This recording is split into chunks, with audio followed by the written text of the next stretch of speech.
ladies and gentlemen, Shaked Bar-Tal is here. Welcome to another Wednesday edition of the Shaked Bar-Tal, Alex Bryant show, and my Black Grapes show. Talking football, Carolina Panthers, NFL.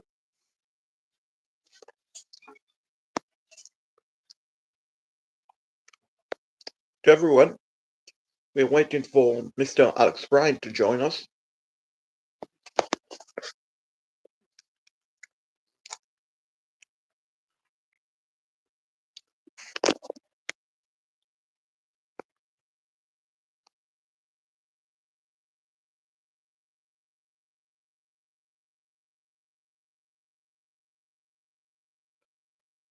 While waiting for Alex Bryant, join us for our weekly show. Weekly NFL show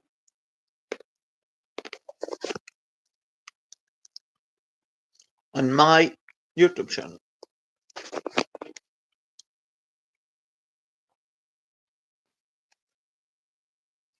Hey, good evening. What's up, man? You doing tonight? I'm good, man. How you doing? Doing good. Please share the stream. You know the drill. Because you have more people Yeah. who follow you than me for whatever reason. Yeah, I don't know why. I mean, I don't know if it's true or not, but we'll just pretend it's true. So please share the stream if you don't mind, and then we'll get started. What's up? Right. Don't know if you had a chance to share the stream. No, I just said yeah. Okay. Yeah. So couple of stuff to talk about. Also, I know it's not necessarily Panthers related, but I'm not sure if you're a Madden fan or not. Video No. gaming. No, I don't have I time for it. I am, and I, plus want to do video gaming on my channels and all of that coming up shortly. But mm. thing is, I don't understand why EA Sport refuse, and I mean absolutely refuse to put real assistant coach in the game. I mean, they have it in college football 2026. When Yeah. I used to play Madden back in the days on the computer. What's up, Weird and everyone else? I like the name. Weird kid. Yeah, so please smash the like button, guys, if you don't mind. It really helps the channel grow and really appreciate it. So the mod used to play like on PC. There was a mod community. They release. My day is going great. Thank you. Hope you're doing the same. I'm listening. I gotta turn this light down. It's like right in my eyes. I'm listening to you though. Sure. So guys, please smash the like button. Please smash the like button. Help my channel monetize and subscribe if you haven't done so. So I was saying Madden 2020. So Madden '08, the last game I played at PC, they had assistant coach thanks to mod community. For whatever reason, EA Sport refused to put real assistant coaching in the game. We speak English in here, please. So EA refused to put real assistant coach in the game. I don't understand it. They put it in college football 2026, which I'm also going to do plenty of video gaming on my gaming channel, maybe on this channel also. So I'm baffled why they don't do it. Maybe it's licensing right. IDK. But anyway, back to real football, Carolina Panthers and NFL. They did a blueprint episode which was phenomenal, absolutely phenomenal. But and then I will let you get your point. But two things. Number one, in the episode, they show Brett Tillis writing down the trade proposal. I, I personally would have liked to see what was the proposal. And I understand from integrity and all of that, you cannot do that, but it's already over. So they could have technically showed it to us.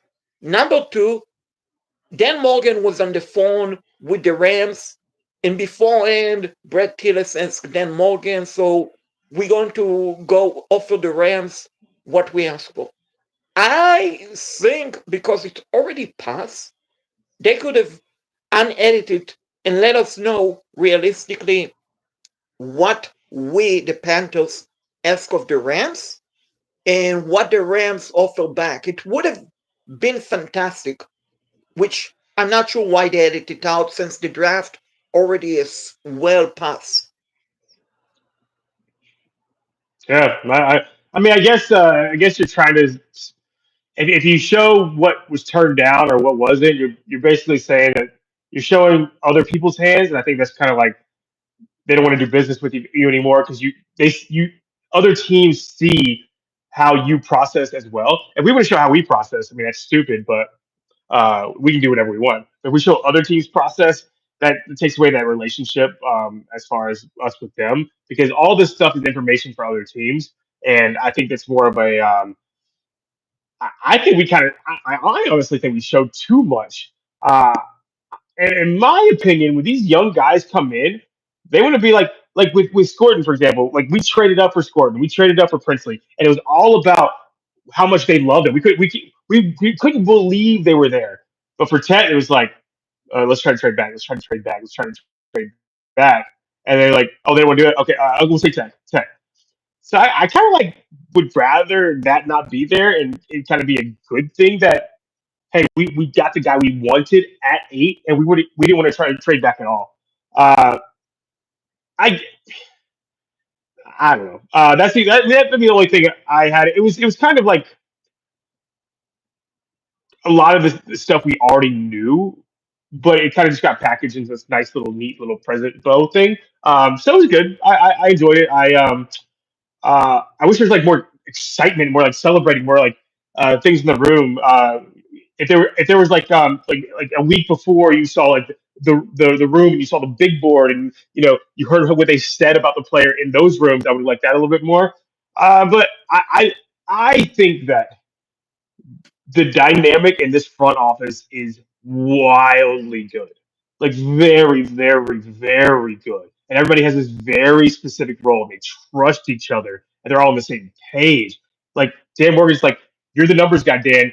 You do the negotiations because you know what overall value we're willing to give up for players based on the value that we have. I'm very impressed by this front office. Yeah, I agree with you. I mean, we talked about the excitement previous years, previous and last year, the year before. They showed excitement, so not so much this year. And I agree with you. I mean, also in a way, with them basically showing this, and if we get a good offer, we would have basically trade down. So basically, in a way, indicated that they weren't very high on T-Mac to begin with. So all And the that notes, but that And that's my point is that now he knows that. Like that's not good. Like you would start off with your number 8 overall pick on a good note. I think it's kind of not a wise move to show that you weren't that he wasn't like obviously your guy and that you were looking to trade back.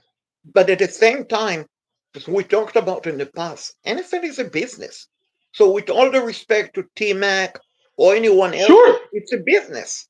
So Yeah, but they don't make money on this thing, so there's no reason to do it. There's not a business reason to show this, honestly. So that's why I don't understand it. Like, why would you intentionally just hurt the feelings of your number your or it's kind of hurt your feelings of your number 8 overall pick and say, like they picked me, but they didn't truly believe in me. Just don't give it even that little chance of that happening in that guy's brain because it didn't need to be in the blueprint. but maybe they use it as a motivation tools. Yeah. I mean that I mean, that could they didn't that do it with any other player. no, you're right, but also last year Blueprint. I don't know if you watched last year. I watched all of Yeah, it. yeah. So Yep. last year, like they showed the radio station host, they talked about that player and all of that before, and they didn't show any clip. They didn't show any clip of like they showed like we want defense, and all of that. Also, something that different from this year blueprint compared to other year blueprint. If you remember previous blueprint, they showed Tepper and he was more interfering. Like he said, "Oh, we should do that. We should do. We might. What do you think of that move?" If you watch this year blueprint, basically Tepper was more on the side. Well, so that's where they got it right. Like, so we don't. At the end of the day, they manipulate. They're what they're supposed to do in marketing. They're supposed to manipulate us to believe whatever they're showing us. I mean, there was what 8 hours in that room as far as like over all the days, and they showed us like Maybe 20 35. minutes of it.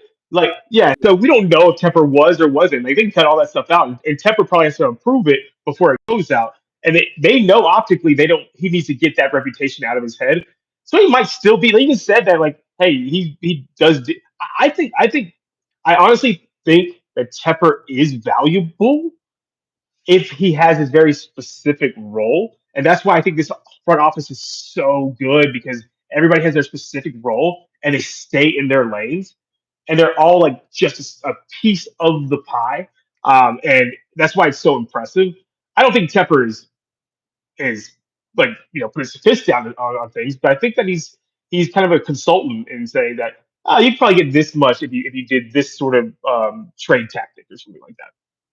Yeah, I agree. I mean, previous years, like I said, it appeared Tepper was much more involved realistically. Like when they drafted Bryce, guess who was the one who basically spoke right after they drafted him? Tepper. Tepper was the one who addressed the media, stated Oh yeah. this year Yeah. Tepper Tepper's been away from the spotlight. I Yep. think the last time Tepper spoke to the media was want to say after Reich was fired, basically. Ever since the no, when Canales was basically hired or something like that, I think he told Joe Pelson, "I'm basically stepping out away from the Yeah. spotlight." Realistically, yes. I mean, even if they cut it or Yeah. not, because like I said in previous blueprint, you could see Tepper, you could see Tepper like Yeah. high fiving and talking and all of that. And even if they cut it, like I said, previous years they did not cut it. So maybe in previous years he wanted to be more involved, and maybe this year, realistically, he decided to be less involved. Also, what I found interesting in previous years, like Blueprint, Reich or Rule, both would have sat next to either Scott Fidel, very close right next to them. Like, I believe last year, I don't know if Canales sat next to Morgan or not, and it's not a big Yeah, deal, I know. Yeah. but, but They're it all in the seemed, room, yeah. but it seemed like with Canales sitting to the far left, Morgan and Tiller sitting to the far right, Teffel sitting in the middle. It seemed like they basically make the football decision without Canales involved. That Yeah, and they do. They really I mean, I agree. I think they know what Canales wants and what Evero wants. They already know it. So I think that if it's like a they have their board. They have their board and they run analytically. And Tepper said that. I mean, not Tepper, Morgan said that. He said we look at the production, we talk to the analytics guys. All they do is create value, and that's what Tillis is so important. And because that's what makes these all the moves so seamless. It's because they spent all the time already, and now yeah, and Cal's just sitting back and just hanging out. right with last Last year, I don't think it was the case. I really, really Yeah, because don't. Tillich had just got there, like before the draft. He got there maybe like 15 days before the draft. Which which is very unusual, but in a good way, because if you watch all the other teams, and I know, I'm sure they have something like a blueprint or a show like that. But for example, the Browns, when they drafted Shador Sanders, the one next to him was Andrew Berry and Kevin Stefanski, the general manager. And the same with the Cowboys, the Falcons. Like, Yeah, that was all Jerry Jones. Yeah, exactly. Falcons, they're all messed up too. Yeah, So, yeah, that's what. Yeah, no, I think that I honestly think that Tepper, and that's why we need to like give Tepper his props, because Tepper not only did he step back, but he understands business, and he understands the more you get more done if everybody has specific roles, and usually forever and ever and ever you have one GM, and you have like your cap guy, and he consults with everybody else, but he's like the dictator, right? Having like a CEO or having like basically this is where like a fun like Tempest is CEO and it trickles down to the chief operations officer uh, um, and Morgan operations meaning like everything about the operations of the business, all the hiring and people that actually do the work, and then the chief financial officer running all the finances, making sure that our budget can get everything that the operations officer wants, and it's brilliant. And I think that it's going to change the game because you saw how seamless it was this draft, and I think that's the biggest thing you can take from blueprint, and you're like, this was easy. Like they did it. Everything they did was like okay. It was like sharp. It was like just like to get all right. Cool. There was no like I'm scared about anything. They're like nope. We got it. We got it. Oh, the score's going to fall to us, and we can get this straight for this. Cool. It was just so. It was just wild because it's the first time they've done it. I'm very impressed. which something previous blueprint that we can go to it, previous blueprint, they showed like free agent. They showed like pre-draft free agency. That's what I wanted. This year, Well, not free. I didn't care about the free agencies. I don't care about the free agency. I because but I would love to have the process. I would love to have the process like for the before the draft. exactly, which they didn't show it, but I would have loved for them to show like free agency, pre-draft, like, hey, this is. Yeah, sure. Yeah, yeah, yeah. I'm not sure honestly why they didn't do it this year. Yeah, for me, I tweeted about this. It was just kind of like it was good information and it was cool to watch, but it was so like boring. Like I wish they would have shown some like of the rookie mini camp and seen like these guys making plays in mini camp and I like just get it like build to this excitement. But in all, it was like how it was almost like not a, for me. It wasn't really about the players. It was about them and kind of like seeing how great like they were, like how good their process was, and we already knew that. So then, like the last like 5 minutes or 10 minutes should have been like see Jimmy Horn make this like this catch, and ETN make this like moves, and Scorton do this like spin move or something like that. Show show this these guys talent to get us excited, and except it wasn't. It was like, and that's my biggest fear about where this is headed is that they're making it about the front office. Even the front office is excellent. The the throwing the players under the bus kind of thing, and I think that's resonating with veterans, and I think that's what Deontay Johnson and Canales didn't work. I think Clowney probably didn't like that very much. That's why I think Ramsey's probably not coming here. You notice like everybody that's being brought in is like mid 20s. No, not getting any vets anymore because I think they kind of are like you need to make it a little bit more about the players, a little bit. No, but you're right. But here's the deal: NFL, and we talked about it previous show. Canales is a young mind type of a coach. So Yeah, let's say Canales was 50, for example, 60, like Andy Reid. I don't think it would have fit to have a younger players on the roster. But because Canales' young age, energetic I think I, personality, I think he's like the 14th oldest youngest coach.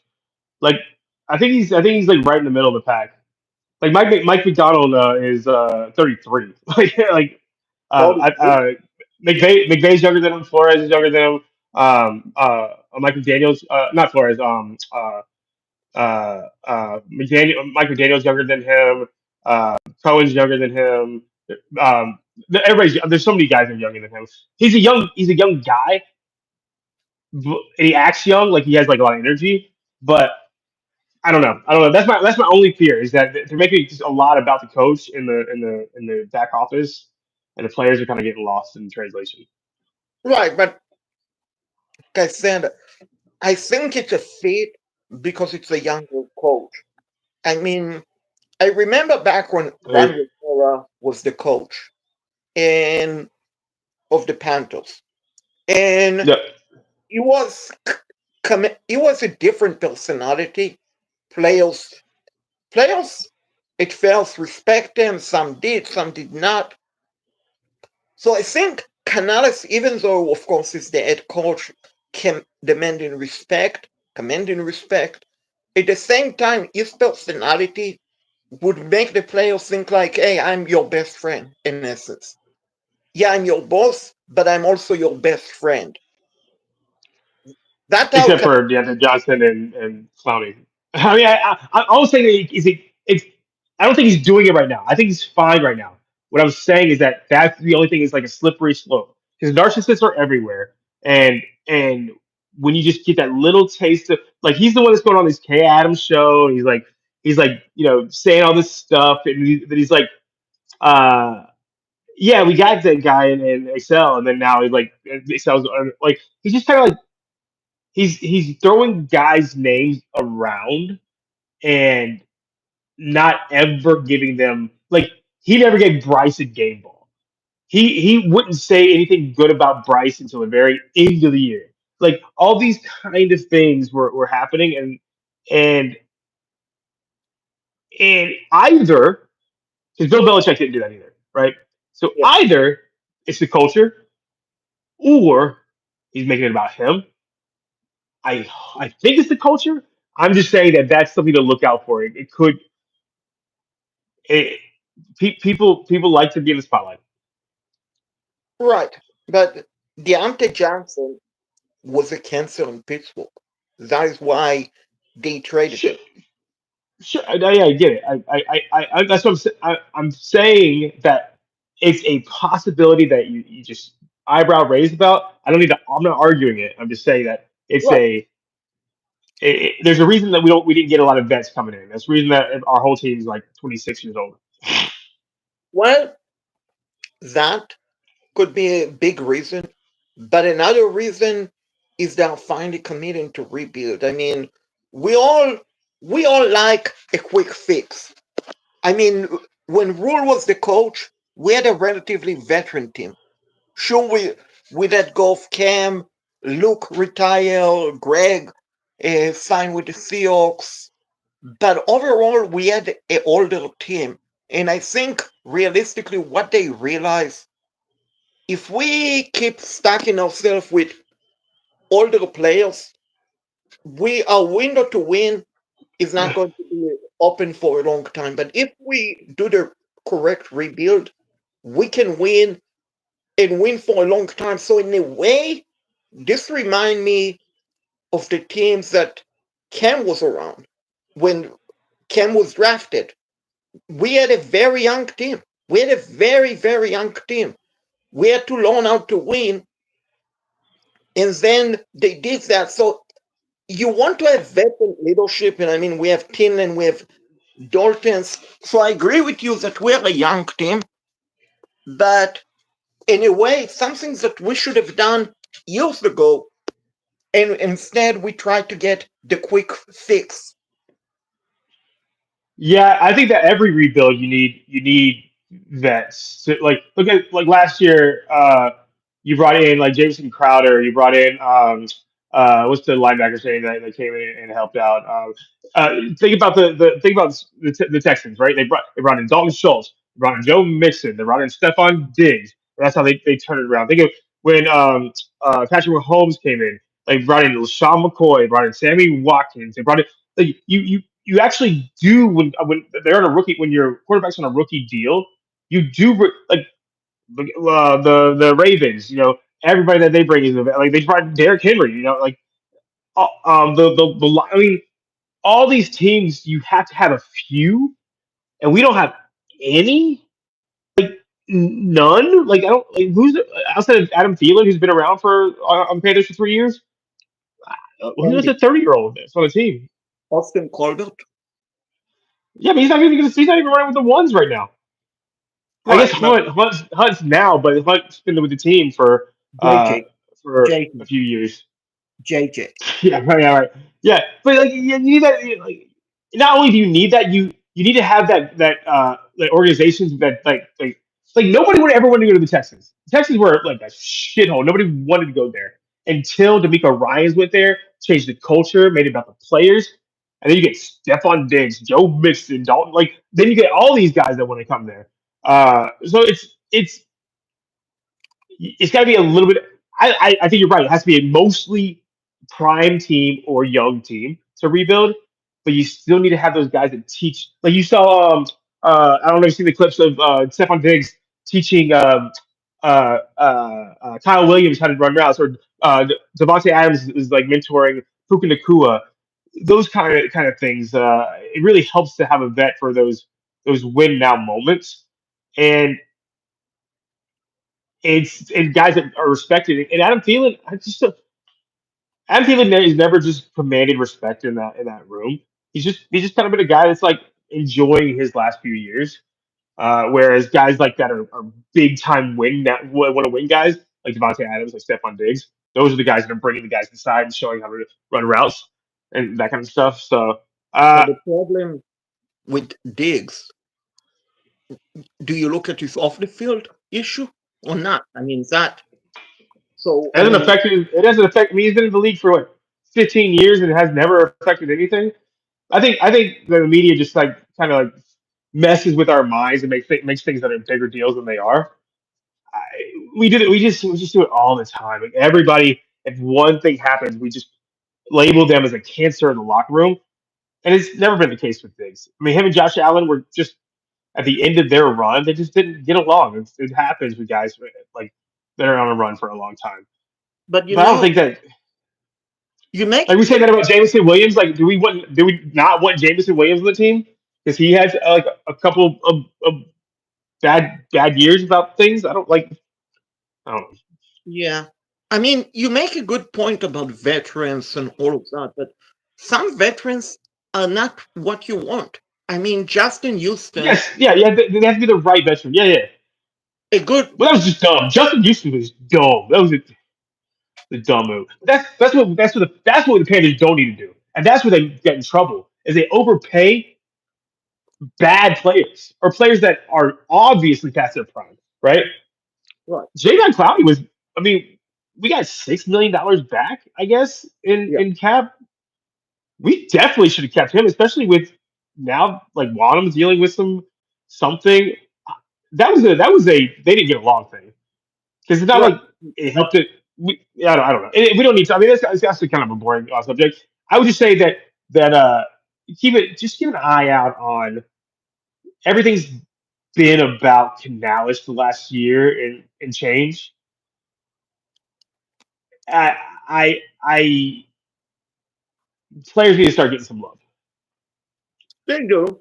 But I mean, giving them a game ball, honestly, in my opinion, it's not a big deal. Sure, the fans, I'm we talking want about game ball, but just like just saying good things about him. Like, can you think of one thing Canales has said that is like obviously good about Bryce since he started coaching him? Before he got hired, he was saying all these good things about Bryce. right. So, No, actually, if you watch his final press conference yeah, when final when one. the, So one out of like 45. No, no, but later on in the season, he gave compliment. But you know, we'll say this. I think some coach give compliment just to fake it, just to fake it, just to fake it. While Canales, I could be mistaken, but the way Canales seemed to me is very honest. I could be completely mistaken. I don't know him, never met him in person, so I don't know how he is off the field. But on the field, in the press conference and so on, he seemed like a genuine, honest guy. So perhaps a big reason why the compliment, like to Bryce and all of that, maybe at the time he didn't feel like he deserved it for whatever reason, whether we agree with it or not. Perhaps he didn't feel like You take Price on the table. Take Price on the table didn't compliment anyone except for Andy Dalton. That's the only you can remember him like ever complimenting. Like I, so here's the thing: you either have your culture coaches that make it about the team and the all, or you have your we lift up everybody coaches. Sean McVay gets up there and he says how great every single player is. McDaniel says that about every single player. Ben Johnson gets up there and says like he gushes over these guys. Andy Reid, or you have Bill Belichick that doesn't say anything, and he doesn't go on the Kay Adams show, and he doesn't go in front of the camera as many times as he can possibly get in front of the camera. Or Mike Tomlin that answers questions like super short, or John Harbaugh, or those guys that don't make it about them as much as possible. Canales has been in front of a camera this offseason, and that's the eyebrow raise. And I'm not arguing that that's what's happening. I don't think that's what's happening. I'm just saying that that's a thing that we should just notice. right, which I think honestly the players should be in a way happy that Canales is not talking about them. I mean, remember rules? Rule. Oh, Curtis Samuel, he's having a great camp. He's been cut.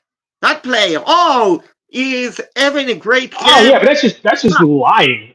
That's just lying. Like Exactly. the Eagles, like Sirianni, he's like best buds with all his like players. Like they all are in front of the camera all the time. Jalen Carter, like Jalen Hurts, AJ Brown, Saquon Barkley's in front of the camera more than anybody. They all got lifted up. They win Super Bowls. Andy Reid talks up. He says how great Travis Kelsey and he just always says great things about his players. And then the Super Bowl last 3 years. It's always good to be positive about your players. It's not good to get in front of the camera and make it all about you. Ever. No one does Right.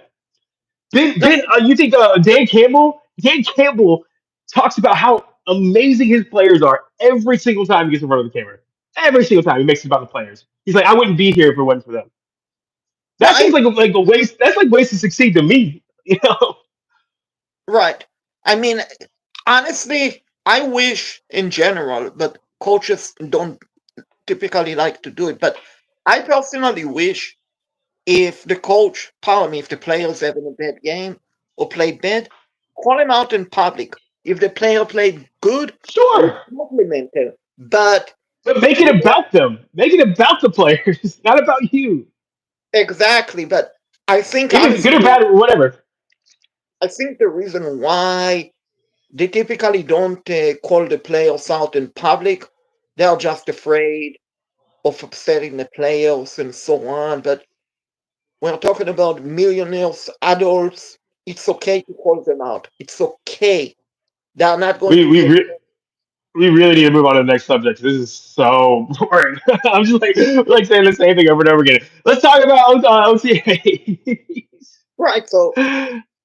been, been a good OTA. Unfortunately, my player, Jimmy Owen Jr., suffered hamstring injury, which I'm wondering. I mean, they only been practiced like for 2 weeks or less than that. How do you suffer a hamstring injury unless you didn't get into camp in a good football shape? No, I think it might have just been sore. It was like towards I think it was the last day. I don't think that he's coming on the team as a receiver. I think he's coming on as a return guy that he'll be in certain packages for receiver. So I think that it's more of this dude's going to be sprinting a lot. Let's not build anything into anything, especially because if he's mostly just returning and not being a part of like a big packages for the team, there's no reason to have him out there for the last day or two because the most of the things that he's going to be doing is just like returning the ball as special teams. I think that what it looks like is that they really like Renfro. He's been running with the ones for a lot of the time. I also think that's due to management on Thielen. I think Thielen's going to be the starter, but I think what everybody's kind of thought is that Renfro is going to be the backup to Thielen, and I think that they're just managing. They're definitely managing Thielen. I think they're just trying to because we were the third most injured team in football last year. If we don't need you on the field, let's just let you just relax. Of course. And Renfro, if he can stay healthy, I think we got to steal. No, Absolutely. and he's always been healthy except for that disease.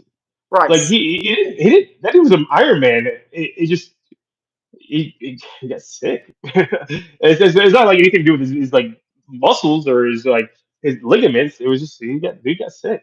Right. So I don't think he's gonna get hurt, but he might get sick. I don't know anything about that disease, but I think it seems like they're pretty set on what they're gonna do in offense, and I think that it's gonna be like sorry all the undrafted guys that came in. They just kind of already know what they're gonna do.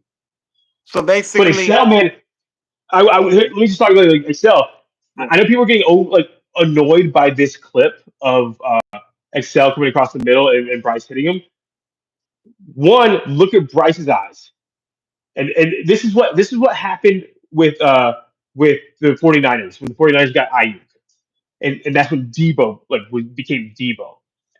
You want to get these guys in space, and if you continue to look at Tet, then everybody drifts that way, and a delay cut across. And you got Excel in space. Man, that's oh man. I think Excel could have a year this year, Right. because he didn't have to play the X anymore. Right. Which, in a way, they probably drafted T-Mac to motivate Excel. I don't know about motivate, but put him in the because when Deontay Johnson was there, Excel was playing pretty good football. When Deontay Johnson was there, when they had to move him to the X last year, he was wildly less efficient. Uh, him in getting him in motion, getting him in space, and having everybody worried about your X receiver. Man, that's how you do it. That's how you do football. I mean, that's yeah, like that's why like Debo's gonna look good with Terry McLaurin. Like just having that like athletic guy in space is like Josh Downs with Michael Pittman, like that like those sort of things is gonna be Jameson Williams when he has a Monra. Like there's so many eyes somewhere else, and so you're so scared about the first down, and you're like that you don't worry about the guy that's gonna go for 70 yards. Right. But if we're talking about our depth, I would presume T-Mac number one at the moment. Yep. And then I would presume Adam Finley number two. I don't think so. Here's why: because we saw last year he went from a 90% snap share to 70%. I think they're only going to throw him in the big slot right now.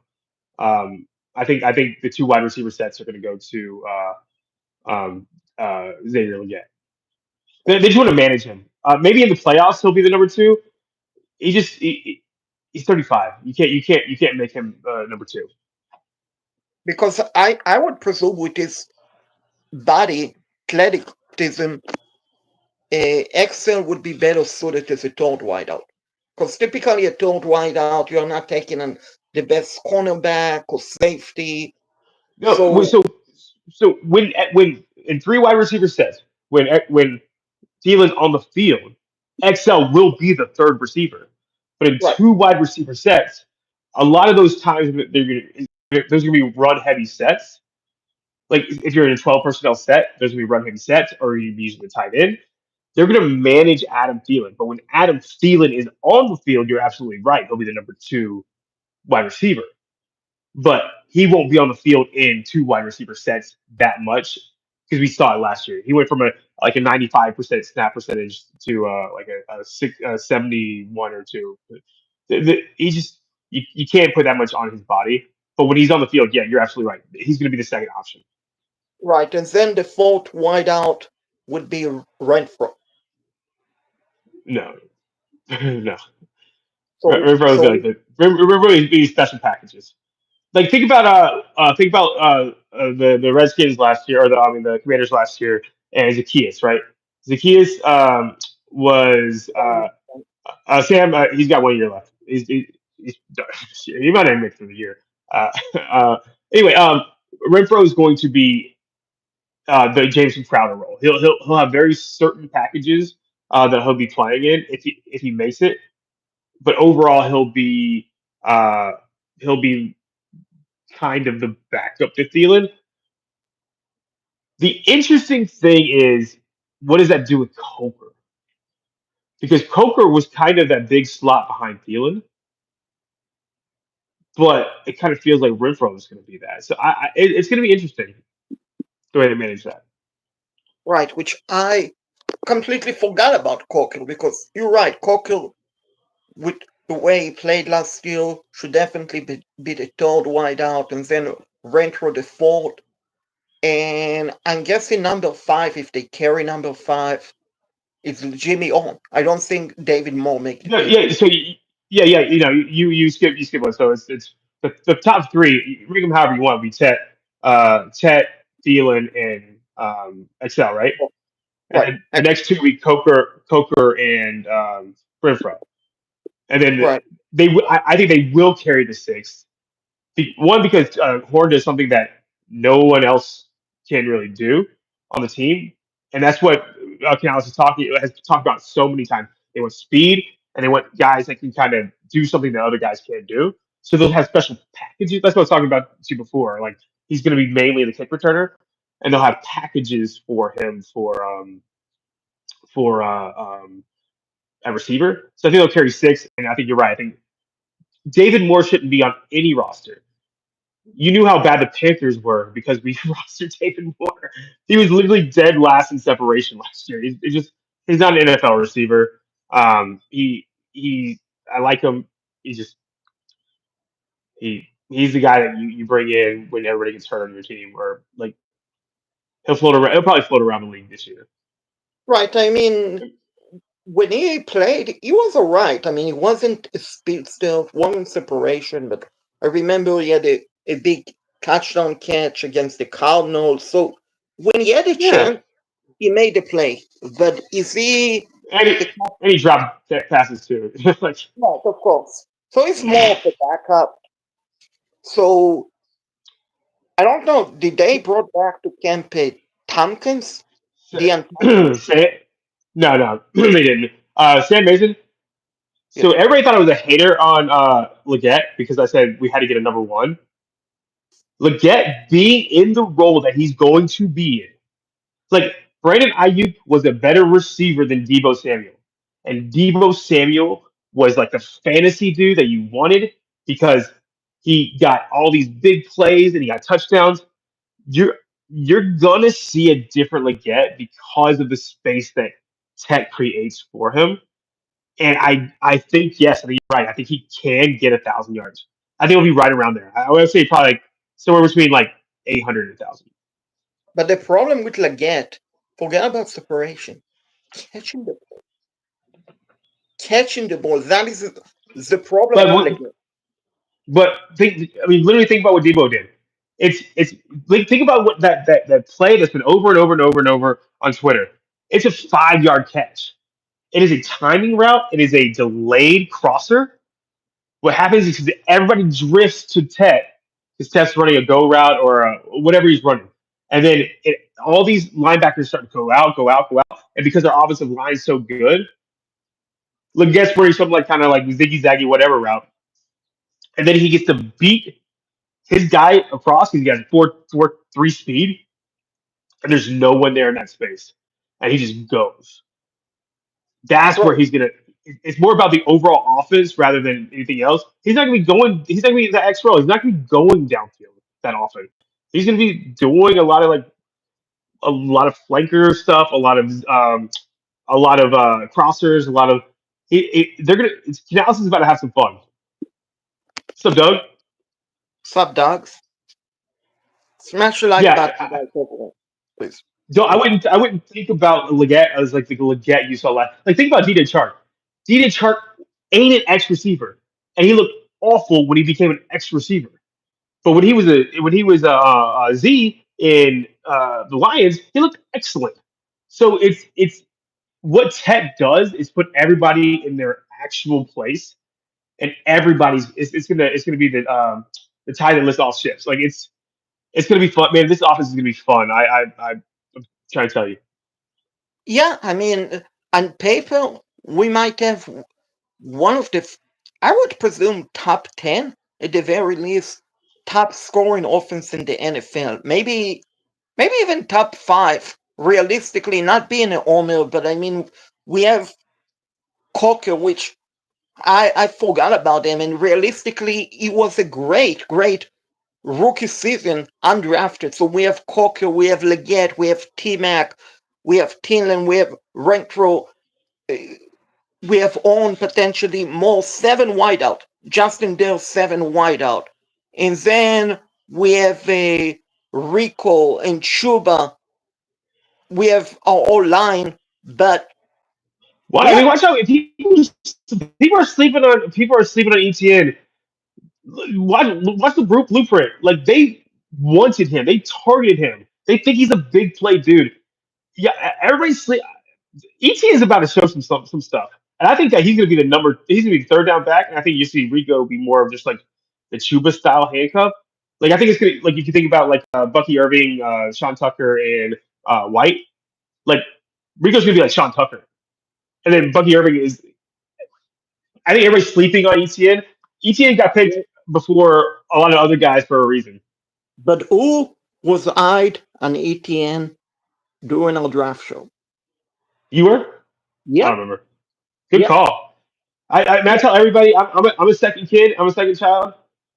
If you're the younger brother, all you want to do is live up to your older brother or your older like you are not gonna like you're a dog if you're a second child. You all like T.J. Watt to J.J. Watt, Eli Manning to Peyton Manning, Trayvon Diggs to Stephon Diggs, yeah, James Cook to Dalvin Cook. Like they're all good, and it's because like one they had somebody pave the way for them and show how to do stuff and how not to make mistakes, and two they're competitive and they want to be better than their brother. So everybody and everybody's sleeping on Sanders too, man. Before his concussion, man, that dude was about to break out. I'm gonna say this, I refrain from saying this. This team is phenomenal. It is a very talented team, and we should watch out. If this team is coached the right way, I'm a little bit worried about the veteran leadership in the locker room. I'm a little worried about Canales. This team is really good, including the defense. Once the defense, they're, I guarantee you, they're still making moves.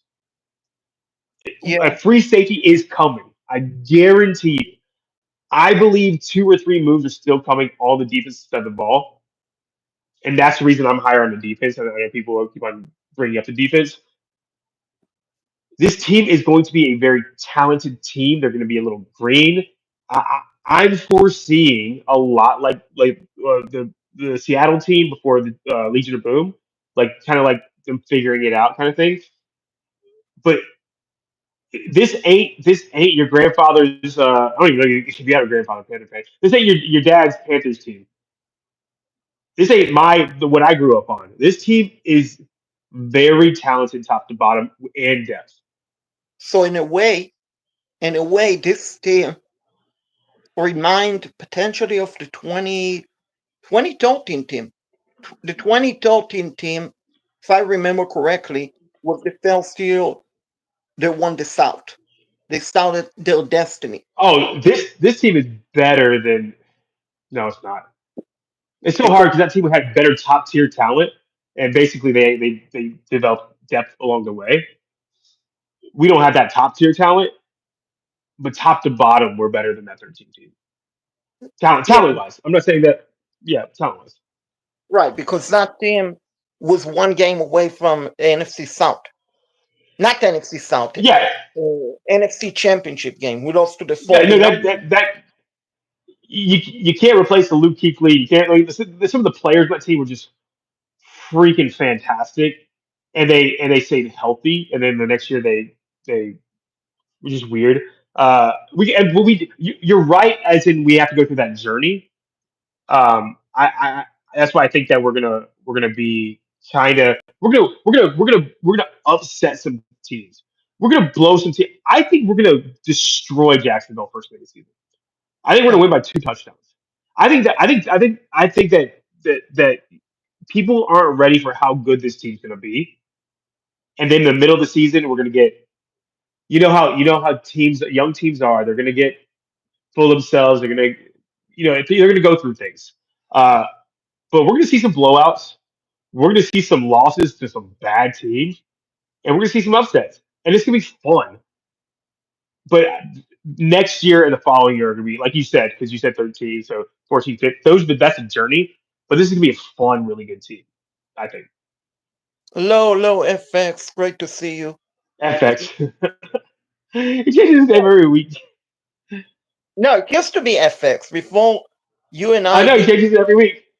Yeah. So, smash the like button, FX. Thank you. Thank you. No, so you're right, but I mean the reason why people are not so high on this team because the last 3 years, the record wasn't good. And I know Yeah, you cannot judge in the past. You cannot judge in the yeah, past, but at the same time, that is the only reason people are not very high on this yeah. team. But So I explained this. We did it for a reason. The reason was is that Herney and Fitterer screwed this team cap wise, and we yeah, decided that we were going to eat cap instead of building the depth. We ate 70 million in cap in 2023, 80 million in cap in 2024, and we had no dead cap coming into this year. And that's when I told everybody we're about to be spending in free agency, and we're going to keep spending because now our cap situation is very, very good. So in 23 and 24, we had no depth. What happens with that? You overplay your starters. What happens with that? We were the third most injured team in 2023. We're the third most injured team in 2024. Now we have depth. Ain't gonna happen as much anymore. And that like we instead of saying that like our team wasn't good, no, it was good. It just we got everybody got hurt. And, like everybody got hurt in both seasons. But now you build the depth and people can get breaks and people overstrain their muscles and their minds and their everything. There's a reason that the Eagles are always one of the healthiest teams at the end of the year, and the Chiefs are one of the healthiest teams at the end of the year because they just built that depth. And we are going to be one of the deepest teams in the league this year. And when I say deepest, I don't mean like top five. We'll probably be like the eighth deepest team. But that still means getting the playoffs and winning a playoff game. right, you're right, and I mean you're absolutely correct. I believe this is the first year in long times that we don't have a dead cap. Like all But we do those, now, but not a lot. Yeah, go ahead. no, we do, but it's No, but like David Clowney is dead cap, but not much, not very much. I think it's like 16 million dead cap right now. 6 million. 6 million. I think it's 16 because we were Oh, eating Miles Sanders, a little bit of cap. We're eating a little bit of Shaq Thompson cap. We're eating a little bit of Mingo wait, cap. We're wait, eating a little bit of wait. But Shaq Thompson, we didn't cut him. we did cut him. No, Shaq Thompson was a No, no, free. no. Sorry. It was a void year. Void year. He has a void year. So dead cap. Oh, okay, We because restructured into a void year. I remember he basically signed a 1 year deal. We added a void year. It doesn't matter. It Okay, doesn't so matter. It's a very complicated math situation. That's good, of but course, it's so not very much. It's not very much at all. right, but next year, I mean, this is the dead cap for this year. Next year, we shouldn't have any, basically. Yeah, we have void years, so we may or may not. It depends on what we if we pick up Corbett, Wanham, Thielen, and someone else have void years next year. So So and Moten. So four guys have void years next year. So if we sign them new contracts, then there won't be dead cap. But if we don't, there's like a little bit of dead cap. right, but the impact is going to be so likely, Very small. Very which small. I think Yep. that is probably why the big reason why they haven't extended more Tyler Moulton. They're moving on remote. I mean, you see them like writing on the wall. They don't want old guys. They're ages. Of course, but That's a Josh. all the uh, but the question is why, if that is the case, why they haven't drafted this replacement, though they're going to do it next year free agency no, draft. I mean, they might. They're probably going to take a hard look at Brady Christensen. But if they already picked up Icky's fifth year, and they spend more money on the offensive line than anyone else, and now you're paying Icky's fifth year, you can't bring back Bowden. He's going to be gone. I mean, I'm saying that as you literally can't afford it. Because you have to sign both the centers are 1 year deals. You have to sign one of them, unless you're going to draft a center. Then you're saying that I'm drafting a center and a right tackle. Like, doesn't make any sense. So if they don't extend Moten, then Moten will be back this year. Right. Which, I mean, forget about the Panthers' point of view. If I'm not mistaken, next year is going to be over 30.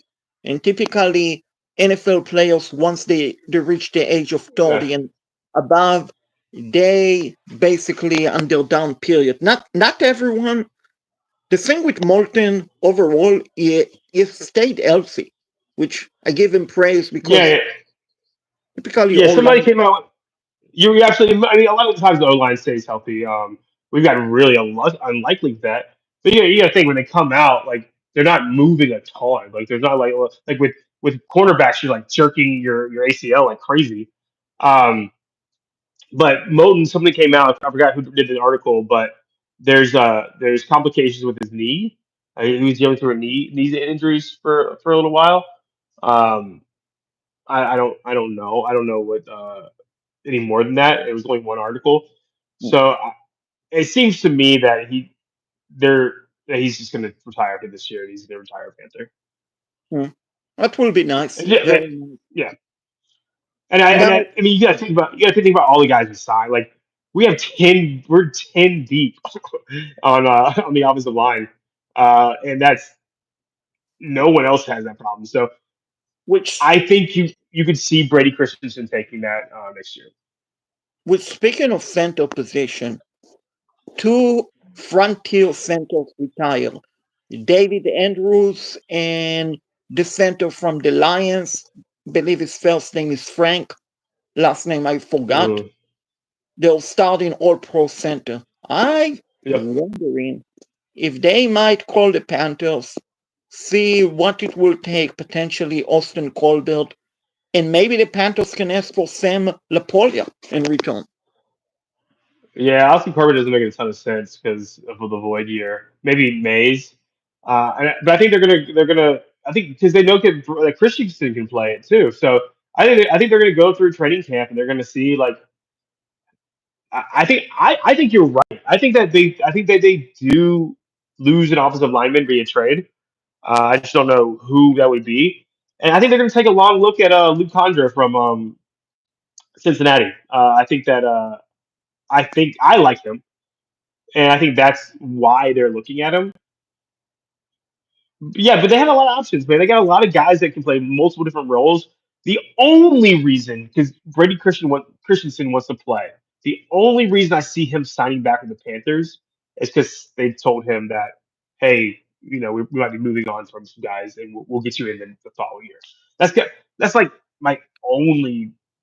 I have no idea why Brady Christensen came back because he's like he wanted to play, he wants to start. So but they got a lot of options. And I agree with you. I think that we're going to get calls, and that at least one lineman will be moving. Right, which I won't be surprised if either the Lions or the Pats give the Panthers a call. Yeah, yeah. If it's the Lions, even if it's the Pats. Like say we get a receiver. I mean, they got a plethora of receivers. They want to go young, like Demario Douglas, Keyshawn Boutte. Like we can upgrade our receiving core nicely.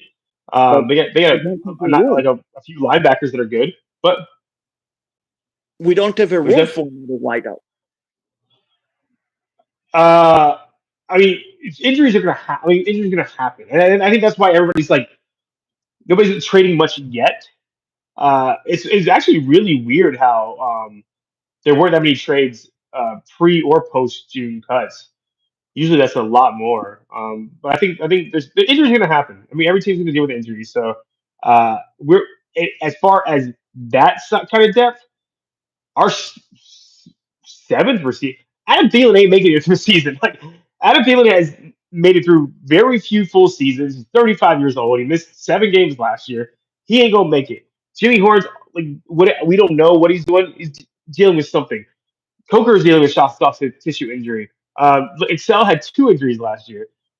It ain't as there's room. Somebody's gonna get hurt. One of those guys are gonna get hurt. And the Patriots have second level wide receivers to spare. And same with like the Texans. They like Mechie. That's people we're talking about. But Right. No, but I'm thinking the Lions.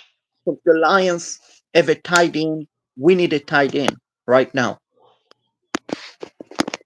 Laporta, Yeah, they ain't traded Laporta. They ain't for who? They ain't traded Laporta. maybe Christensen. No, Laporta's way better than Christensen. Laporta's like a top 5 tight end in the NFL. Well, Christensen's a backup fantasy. offensive lineman. No. I know, but for fantasy, I mean, he put up one great season. It doesn't mean we are talking about a all He's pro. 23 years old. No, I He's know. got No, I know, but teams when they desperate, they make a move because the Lions lost their all Hey, pro. happening. Hey, happening. No, I mean, I'm not saying it straight up, but I'm saying a pick, like maybe a fourth Maybe a round. pick, yeah, maybe like a sixth round, maybe. I don't know. I mean, that's way far down the road. I don't know. They won't be trading for anybody anytime soon, but I can see like maybe in July or August when it gets closer and teams start kind of solidifying who they want on their roster. We're gonna have to go through a mini camp, and then I think you'll start seeing a lot more of these rumors pick up. Because I'm concerned about our tight end room at the moment. It's very weak. Oh yeah, I think we'll add there. Yeah, but I mean, they don't ever have tight ends. Like think about the Seahawks. They brought in old Jimmy Graham, but other than that, like And Luke Greg Wilson, Wilt Disley, like yeah, they get there's some older guys. I mean, like maybe we signed an older guy. I don't know. But for the most part, like they had Cade Otton and Parnham in Tampa Bay, and you had I don't know what the Seahawks had. They had Trey Burton and yeah, Disley and who's the guy that went to the Chargers? Like they don't have big wide receiving rooms. This actually might be the most talented wide receiver room that he's had in a while. right. No, And wide receiver. Tribble gets healthy. Right.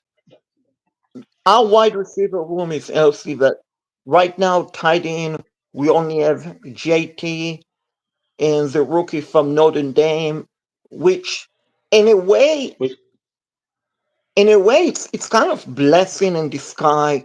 The Tommy Trimble is old. right now because it gave plenty of time for JT in the rookie from Notre Dame Mm. to really get more snap. But unfortunately, basically OTA is ending in a couple of days from now. And then they're basically off until training camp, Well, which, that's a good thing about having spend the most money of any team on your offensive line is that you don't have to run a lot of 12 personnel. So even when Jason Sanders is on the field, he's probably going to line up as a receiver a lot of the time. I mean, they're probably going to go four wide a ton. That's just how Canales has always been. Like, can you name another receiver on the Tampa Bay when Canales was there other than Otten, Kate Otten? It's just yeah. always been that way, man. Like it's just always they've never. That's why they're always willing to bring in guys like Jordan Matthews and stuff like that. I think they need one. They need one guy. I think JC Sanders can be that guy, but I don't think they're that worried about tight end. I think that they have enough guys that they can bring back because they've had a lot of guys rotate in over the last 2 years that they can hold the fort. I think the bigger needs by far is safety, and then with a secondary corner and linebacker. I think the defense needs more depth than the offense. Right. And safety, you're still convinced it's going to be Justin Blackton until proven I think otherwise? I yeah I think it's just it's he literally said it. He literally said they're going to get a free safety, and I think that the only person that makes sense other than Blackman would be Justin Simmons. And I think that's just like a break glass in case of emergency. Is if somehow they can't get a deal, they'll be like, okay, let's just bring Justin Simmons in, kind of thing.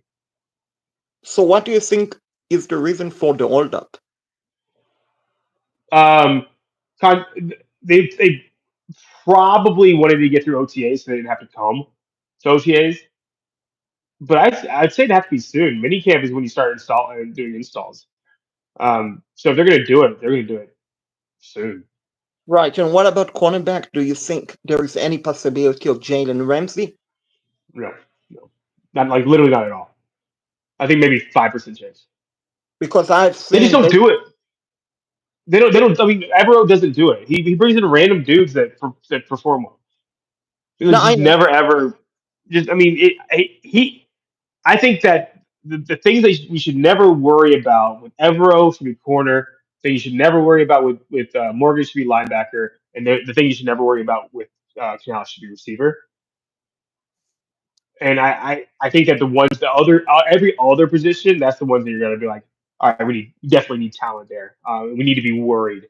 But those three guys always find good talent from out of nowhere for those positions. Right. Because speaking of Ramsey, I saw basically it was suggested that the Panthers make the most sense.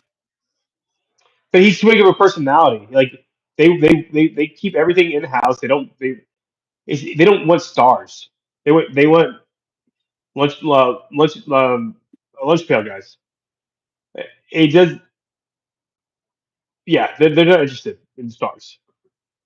Right. So I guess we should wait and see.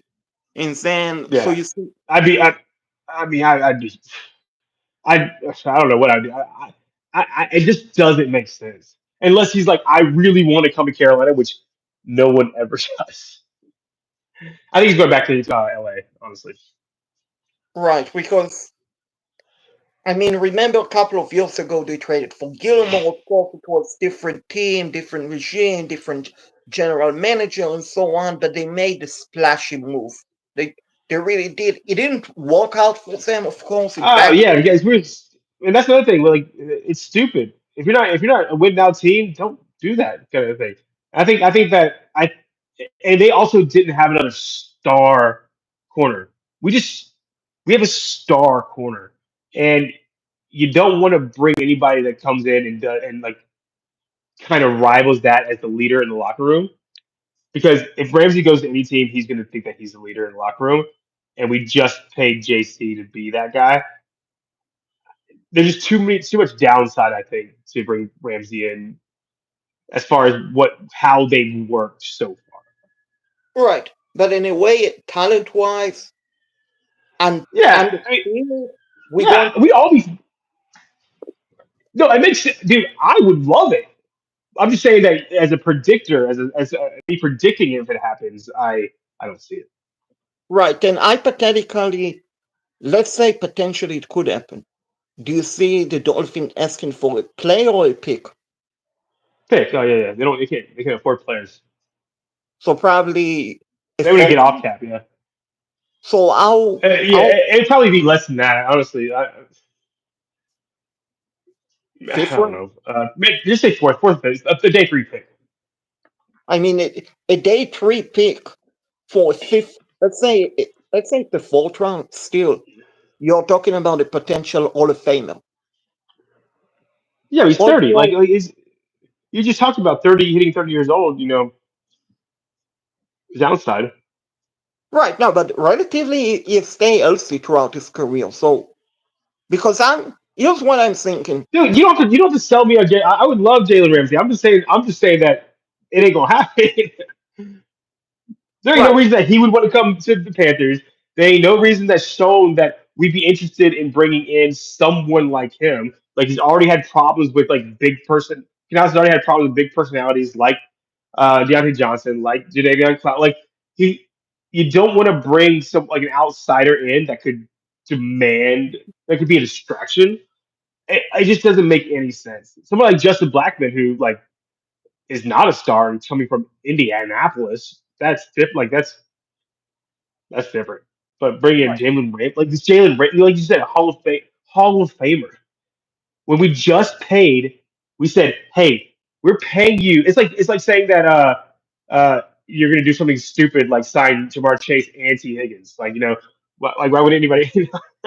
I'm joking. But you not only did you pay him, you paid Mike Jackson, and now you're going to bring in another. It's too hopeful thinking. It's too wishful thinking. And the thing was wild is we do this. We always do this. We do this with everyone. We're like, what if we brought in this guy? And like never happens.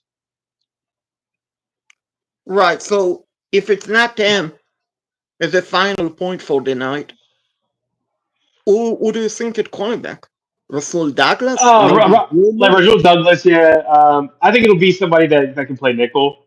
I think they're set with Mike Jackson on the outside. They paid him like that. So I think I mean yeah you QB1, QB2, Shaw Smith Wade. They like him. I mean, this room ain't as bad as people like think they are. I think that we're just gonna find guys that can play more nickel. And he comes out of nowhere. He just does. Mike Jackson came out of nowhere. Before that was Troy Hill came out of nowhere. Like I don't. I'm not gonna doubt Evero when it comes to cornerback. What Every other about position group. What about who? Gilmore? I know he's past his prime, No, but we're not getting anybody past the age of 30. We had this conversation. We're not bringing old guys in. That's why I don't think that like somebody like Marcus Johnson or somebody like that will come in. And the only person I could see that's older that might come in is Justin Simmons, just because how wildly successful he was with very. Evero and how like kind of like a low like chill guy he is. Yeah. So I guess basically because It's gonna be minicamp. Blackman. It's gonna be Blackman. So do you think over or under by the time we have the show next Wednesday, will we have a Justin Blackburn Carolina Panthers or not? Ooh, that's a good question. Because then I have to actually predict the trade and predict the trade's gonna happen in 7 days. No, I'd fine. I'd I'd say it's 50-50 that happens, and 60% chance that Blackman happens at all. So 60% it's happened. Yeah, and then 50% happens by next Wednesday. So I guess everyone will have to tune in and find out if Nostradamus Alex is right or Nostradamus Alex is wrong. I mean, they're starting minicamp. They got to get these guys in. Like these guys got to be there for the installs. I understand like missing OTAs, but you got to start. You got to be there for installs. Yeah, so everyone make sure to find out. Tune in next Wednesday and find out if it happened or not. And maybe we'll have a cornerback sign or trade by then.